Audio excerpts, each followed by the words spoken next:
मीठे बच्चे, most beloved Shiv बाबा आए हैं तुम बच्चों को विश्व का मालिक बनाने। तुम उनकी श्रीमत पर चलो। प्रश्न, मनुष्य परमात्मा के बारे में कौन सी दो बातें एक दूसरे से भिन्न बोलते हैं? उत्तर, एक और कहते परमात्मा अखंड ज्योति है और दूसरी ओर कहते वह तो नाम रूप से न्यारा है। यह दोनों बातें एक दूसरे से भिन्न हो जाती हैं। यथार्थ रूप से न जानने कारण ही पतित बनते जाते हैं। बाप जब आते हैं तो अपनी सही पहचान देते हैं। गीत, मरना तेरी गली में, जीना तेरी गली में। ओम शांति। बच्चों ने गीत सुना। जब कोई मरते हैं तो बाप के पास जन्म लेंगे। कहने में यही आता है कि बाप के पास जन्म लिया, माँ का नाम नहीं लेंगे। बधाइयां बाप को दी जाती हैं। अभी तुम बच्चे जानते हो हम आत्माएं हैं। वह हो गई शरीर की बात। एक शरीर छोड़ फिर दूसरे बाप के पास जाते हैं। तुमने 84 जन्मों में 84 साकारी बाप किए हैं। वास्तव में असल हो निराकार बाप के बच्चे। तुम आत्मा परमपिता परमात्मा के बच्चे हो। रहने वाले भी वहां के हो जिसको निर्वाण धाम व शांति धाम कहते हैं। असल तुम वहां के रहने वाले हो। बाप भी वहां रहते हैं। यहाँ आकर तुम लौकिक बाप के बच्चे बनते हो तो फिर उस बाप को भूल जाते हो। सतयुग में भी तुम सुखी बन जाते हो तो उस पार लौकिक बाप को भूल जाते हो। सुख में उस बाप का कोई सिमरन नहीं करते हैं, दुख में याद करते हैं और याद भी आत्मा करती है। जब लौकिक बाप को याद करते हैं तो बुद्धि शरीर तरफ रहती है। यह बाबा उनको याद करेंगे तो कहेंगे ओ बाबा। हैं दोनों बाबा, राइट अक्षर बाबा ही है। यह भी फादर, वह भी फादर। आत्मा उस रूहानी बाप को याद करती है तो बुद्धि वहां जाती है। यह बाप बैठ बच्चों को समझाते हैं। अभी तुम जानते हो बाबा आया हुआ है, हमको अपना बनाया है। बाप कहते हैं पहले पहले हमने तुमको स्वर्ग में भेजा। तुम बहुत बहुत साहूकार थे। फिर 84 जन्म ले ड्रामा प्लान अनुसार अभी तुम दुखी हुए हो। अब ड्रामा अनुसार पुरानी दुनिया खत्म होनी है। तुम्हारी आत्मा और शरीर रूपी वस्त्र सतो प्रधान थे। फिर गोल्डन एज से सिल्वर एज में आत्मा आई तो शरीर भी सिल्वर एज में आया, फिर कॉपर एज में आया। अभी तो तुम्हारी आत्मा बिल्कुल ही पतित हो गई है तो शरीर भी पतित है। जैसे 14 कैरेट का सोना कोई पसंद नहीं करते हैं, काला पड़ जाता है, तुम भी अभी काले आयरन एजिड बन गए हो। अब आत्मा और शरीर ऐसे काले बन गए हैं तो फिर प्योर कैसे बने? आत्मा प्योर बने तो शरीर भी प्योर मिले। वह कैसे होगा? क्या गंगा स्नान करने से? नहीं। पुकारते ही हैं हे पतित पावन, यह आत्मा कहती है। बुद्धि पार लौकिक बाप तरफ चली जाती है। हे बाबा, देखो बाबा अक्षर ही कितना मीठा है। भारत में ही बाबा बाबा कहते हैं। अभी तुम आत्म अभिमानी बन बाबा के बने हो। बाप कहते हैं मैंने तुमको स्वर्ग में भेजा था, नया शरीर धारण किया था। अब तुम क्या बन गए हो? यह बातें हमेशा अंदर रहनी चाहिए। बाबा को ही याद करना चाहिए। याद भी करते हैं ना, हे बाबा हम आत्माएं पतित बन गई हैं, अब आप आकर पावन बनाओ। ड्रामा में भी यह पार्ट है, तब तो बुलाते हैं। ड्रामा प्लान अनुसार आएंगे भी तब जब पुरानी दुनिया से नई बननी है, तो जरूर संगम पर ही आएंगे। तुम बच्चों को निश्चय है बिलोवेड मोस्ट बाबा है। कहते भी हैं स्वीट स्वीटर स्वीटेस्ट। अब स्वीट कौन है? लौकिक संबंध में पहले है फादर जो जन्म देते हैं, फिर टीचर, वह अच्छा होता है, उससे पढ़कर मर्तबा पाते हो। Knowledge is source of income कहा जाता है। ज्ञान है नॉलेज, योग है याद। तो बेहद का बाप जिसने तुमको स्वर्ग का मालिक बनाया था, उनको तुम अभी भूल गए हो। शिव बाबा कैसे आया किसको पता नहीं। चित्रों में भी क्लियर दिखाया है, ब्रह्मा द्वारा स्थापना शिव बाबा कराते हैं। श्री कृष्ण कैसे राजयोग सिखाएगा? राजयोग सिखलाते ही सतयुग के लिए है, तो जरूर संगम पर बाप ने ही सिखाया होगा। सतयुग की स्थापना करने वाला है बाबा। शिव बाबा इन द्वारा कराते हैं। करण करावनहार है ना, वो लोग त्रिमूर्ति ब्रह्मा कह देते हैं। ऊंच ते ऊंच शिव है ना, यह साकार है वह निराकार है। सृष्टि भी यहां ही है, इस सृष्टि का ही चक्र है जो फिरता रहता है, रिपीट होता रहता है। सूक्ष्म वतन की सृष्टि का चक्र नहीं गाया जाता है। वर्ल्ड की हिस्ट्री ज्योग्राफी मनुष्यों की रिपीट होती है। सूक्ष्म वतन में कोई चक्र आदि नहीं होता। गाते भी हैं वर्ल्ड की हिस्ट्री ज्योग्राफी रिपीट, वह यहाँ की बात है। सतयुग, त्रेता, द्वापर, कलयुग, बीच में जरूर संगम युग चाहिए, नहीं तो कलयुग को सतयुग कौन बनाए। नरकवासियों को स्वर्गवासी बनाने बाप संगम पर आते हैं। यह तो highest authority God fatherly government है, साथ में धर्मराज भी है। आत्मा कहती है मुझ निर्गुण हारे में कोई गुण नहीं। कोई भी देवता के मंदिर में जाएंगे तो उनके आगे ऐसे कहेंगे, कहना चाहिए बाप को, उनको छोड़ ब्रदर्स देवताओं को आकर लगे हैं। यह देवताएं ब्रदर्स ठहरे ना, ब्रदर्स से तो कुछ भी मिलना नहीं है। भाइयों की पूजा करते करते नीचे गिरते आए हैं। अब तुम बच्चे जानते हो बाबा आया हुआ है, उनसे हमको वर्षा मिलता है। बाप को ही नहीं जानते, सर्वव्यापी कह देते हैं। कोई फिर कहते अखंड ज्योति तत्व है, कोई कहते वह नाम रूप से न्यारा है। जब अखंड ज्योति स्वरूप है तो फिर नाम रूप से न्यारा कैसे कहते हो? बाप को न जानने कारण ही पतित बन पड़े हैं। तमो प्रधान भी बनना ही है। फिर जब बाप आते हैं तब आकर सभी को सतो प्रधान बनाते हैं। आत्माएं निराकारी दुनिया में सब बाप के साथ रहती हैं, फिर यहाँ सतो रजो तमो में आकर पार्ट बजाती हैं। आत्मा ही बाप को याद करती है। बाप आते भी हैं, कहते भी हैं मैं ब्रह्मा तन का आधार लेता हूं। यह है भाग्यशाली रथ। बिगर आत्मा रथ थोड़े ही होता है। अभी तुम बच्चों को समझाया है, यह है ज्ञान की वर्षा, नॉलेज है। इससे क्या होता है? पतित दुनिया से पावन दुनिया बनती है। गंगा जमुना तो सतयुग में भी होते हैं। कहते हैं श्री कृष्ण जमुना के कंठे पर खेल पाल करते हैं। ऐसी कोई बातें हैं नहीं, वह तो सतयुग का प्रिंस है। बहुत अच्छी रीति उनको संभाला जाता है, क्योंकि फूल है ना, फूल कितने अच्छे सुंदर होते हैं।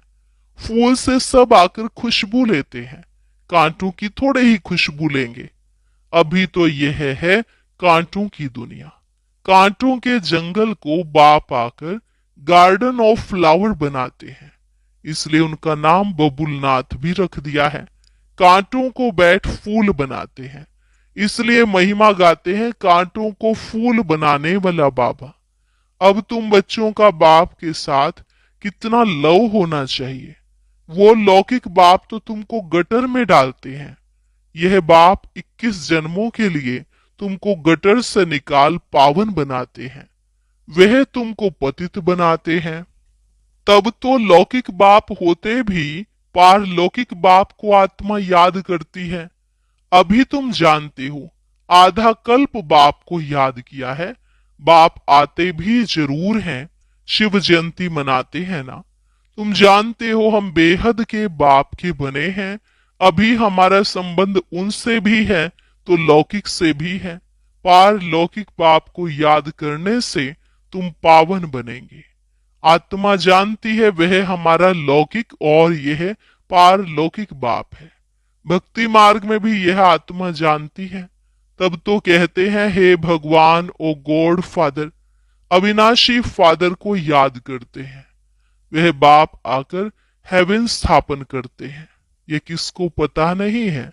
शास्त्रों में तो युगों की आयु भी बहुत लंबी चौड़ी लिख दी है। ये किसके ख्याल में नहीं आता कि बाप आते ही हैं पतितों को पावन बनाने, तो जरूर संगम पर आएंगे। कल्प की आयु लाखों वर्ष लिख मनुष्यों को बिल्कुल घोर अंधियारे में डाल दिया है। धक्के खाते रहते हैं बाप को पाने के लिए। कहते हैं जो बहुत भक्ति करते हैं तो भगवान मिलता है। सबसे जास्ती भक्ति करने वाले को जरूर पहले मिलना चाहिए। बाप ने हिसाब भी बताया है। सबसे पहले भक्ति तुम करते हो तो तुमको ही पहले पहले भगवान द्वारा ज्ञान मिलना चाहिए, जो फिर तुम ही नई दुनिया में राज्य करो। बेहद का बाप तुम बच्चों को ज्ञान दे रहे हैं, इसमें तकलीफ की कोई बात नहीं। बाप कहते तुमने आधा कल्प याद किया है, सुख में तो कोई याद करते ही नहीं। अंत में जब दुखी हो जाते हैं तब हम आकर सुखी बनाते हैं। अभी तुम बहुत बड़े आदमी बनते हो। देखो चीफ मिनिस्टर, प्राइम मिनिस्टर आदि के बंगले कितने फर्स्ट क्लास होते हैं। वहां फिर गायें आदि सारा फर्नीचर ऐसा फर्स्ट क्लास होगा। तुम तो कितने बड़े आदमी देवता बनते हो, दैवी गुणों वाले देवता, स्वर्ग के मालिक बनते हो। वहां तुम्हारे लिए महल भी हीरे जवाहरातों के होंगे। वहां तुम्हारा फर्नीचर सोने के जड़ित का फर्स्ट क्लास होगा। यहाँ तो झूले आदि सब बैगरी हैं। वहां तो फर्स्ट क्लास हीरे जवाहरातों की सब चीजें होंगी। यह है रुद्र ज्ञान यज्ञ। शिव को रुद्र भी कहते हैं। जब भक्ति पूरी होती है तो फिर भगवान रुद्र यज्ञ रचते हैं। सतयुग में यज्ञ अथवा भक्ति की बात ही नहीं। इस समय ही बाप यह अविनाशी रुद्र ज्ञान यज्ञ रचते हैं, जिसका फिर बाद में गायन चलता है। भक्ति सदैव तो नहीं चलती रहेगी। भक्ति और ज्ञान, भक्ति है रात, ज्ञान है दिन। बाप आकर दिन बनाते हैं। तो बच्चों का बाप के साथ कितना लव होना चाहिए। बाबा हमको विश्व का मालिक बनाते हैं। मोस्ट बिलोवेड बाबा है। उनसे ज्यादा प्यारी वस्तु कोई हो न सके। आधा कल्प से याद करते आए हो बाबा, आकर हमारे दुख हरो। अब बाप आए हैं, समझाते हैं तुमको अपने गृहस्थ व्यवहार में तो रहना ही है। यहाँ बाबा पास कहाँ तक बैठेंगे। बाप के साथ तो परम धाम में ही रह सकते। यहाँ इतने सब बच्चे तो नहीं रह सकते। टीचर सवाल कैसे पूछेंगे, लाउड स्पीकर पर रिस्पोंड कैसे दे सकेंगे। इसलिए थोड़े थोड़े स्टूडेंट्स को पढ़ाते हैं। कॉलेज तो बहुत होते हैं, फिर सबके इम्तिहान होते हैं, लिस्ट निकलती है। यहाँ तो एक ही बाप पढ़ाते हैं। यह भी समझाना चाहिए दुख में सिमरन सब उस पार लौकिक बाप का करते हैं। अब यह बाप आया हुआ है। महाभारी महाभारत लड़ाई भी सामने खड़ी है। वह समझते हैं महाभारत लड़ाई में श्री कृष्ण आया। यह तो हो न सके, बेचारे मूंझे हुए हैं ना। फिर भी कृष्ण कृष्ण याद करते रहते हैं। अब मोस्ट बिलोवेड शिव भी है तो श्री कृष्ण भी है, परंतु वह है निराकार, वह है साकार। निराकार बाप सब आत्माओं का बाप है दोनों मोस्ट बिलोवेड। श्री कृष्ण भी विश्व का मालिक है ना। अभी तुम जज कर सकते हो जासी प्यारा कौन। शिव बाबा ही तो ऐसा लायक बनाते हैं ना। श्री कृष्ण क्या करते हैं, बाप ही तो उनको ऐसा बनाते हैं। तो गायन भी जास्ती उस बाप का होना चाहिए। शंकर का डांस दिखाते हैं। वास्तव में डांस आदि की तो बात नहीं। बाप ने समझाया है तुम सब पार्वतियां हो। यह शिव अमरनाथ तुमको कथा सुना रहे हैं। वह है वॉइसलेस वर्ल्ड। विकार की बात नहीं। बाप विकारी दुनिया थोड़े ही रचेंगे। विकार में ही दुख है। मनुष्य हठयोग आदि बहुत सीखते हैं। गुफाओं में जाकर बैठते हैं, आग से भी चले जाते हैं। रिद्धि सिद्धि बहुत है। जादूगरी से बहुत चीजों को निकालते हैं। भगवान को भी जादूगर, रत्नागर, सौदागर कहते हैं। तो जरूर चैतन्य है ना। कहते भी है मैं आता हूं, जादूगर है ना। मनुष्य को देवता, बेगर से प्रिंस बनाते हैं। ऐसा जादू कभी देखा?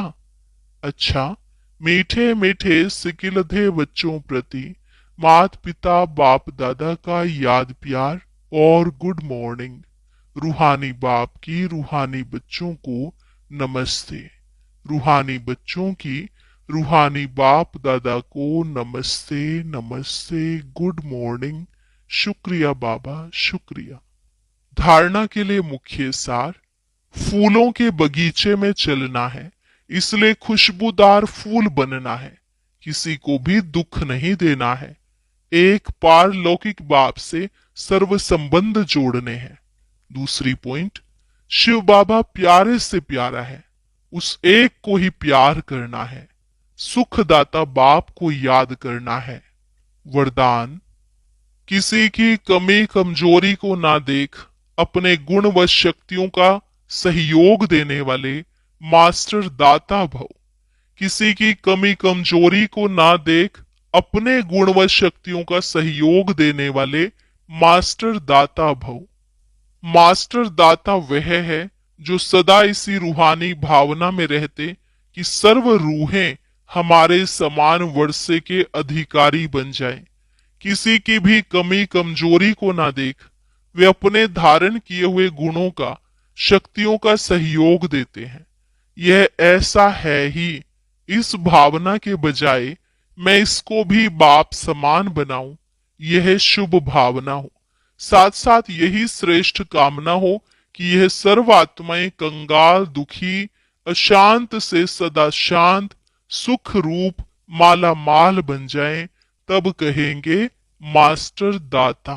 स्लोगन, मनसा वाचा कर्मणा सेवा करने वाले ही निरंतर सेवाधारी हैं। उनके हर श्वास में सेवा समाई हुई है। मनसा वाचा कर्मणा सेवा करने वाले ही निरंतर सेवाधारी हैं। उनके हर श्वास में सेवा समाई हुई है। अव्यक्त इशारे, इस अव्यक्ति मास में बंधन मुक्त रहे जीवन मुक्त स्थिति का अनुभव करो। पहले अपनी देह से, देह के संबंध से और पुरानी दुनिया की स्मृति से मुक्त बनो। जब इस मुक्ति की अवस्था का अनुभव करेंगे तब मुक्त होने के बाद जीवन मुक्ति का अनुभव स्वतः होगा। तो चेक करो जीवन में रहते हुए देह देह के संबंध और पुरानी दुनिया की आकर्षण से कहां तक मुक्त बने हैं।